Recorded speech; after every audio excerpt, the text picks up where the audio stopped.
The early 1900s was an extremely prosperous time for the United States of America. We were producing and supplying our citizens with as much as they wanted of anything that they wanted. We were supplying and producing more machines and more products of every kind. However, with the start of World War I and the assassination of Archduke Franz Ferdinand, President Wilson and the United States were forced into a very sticky situation.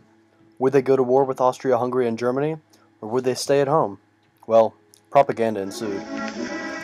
Private Clerk, he's a funny little codger with a smile, a funny smile. I beat none, he's an awful little dodger with a smile, a sunny smile. Like Harborough, he'll have his little joke, he can't be suppressed.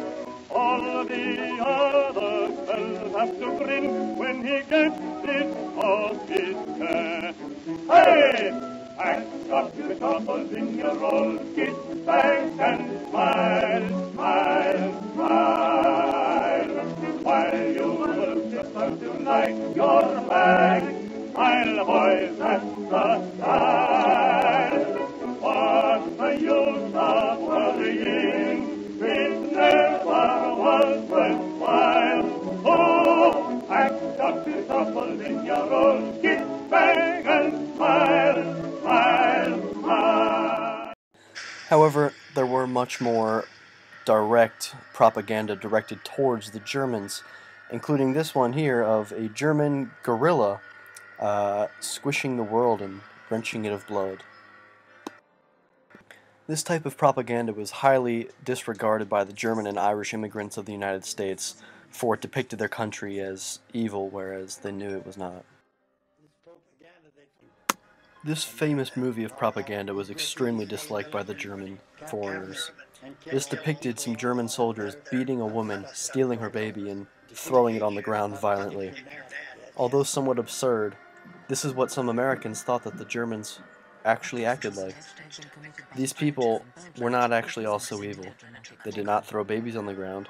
However, they were our enemies, and any sort of propaganda we could use to make our citizens think that was for the better. We were furious. And there's a parade in every city and town. However, most of America rejoiced as parades filled the streets.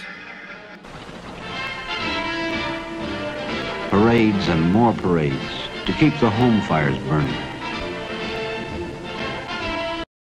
When it came to training our troops, we wanted only the best. We trained them to shoot, we trained them in hand-to-hand combat, how to throw grenades properly. We trained them in everything they might need for the foreign wars they were about to enter. At the home front, however, we were busy in the factories making weapons, making planes and tanks, and everyone was contributing, even the women. They knew that it was their duty to help their men who were across the seas fight more efficiently. More and more troop trains head for points of embarkation.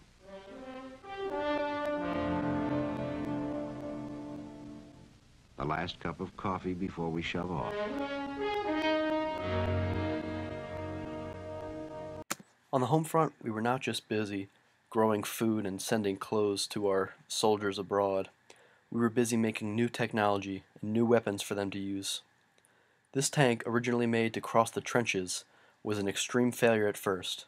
However, with some tweaking, we got it to work.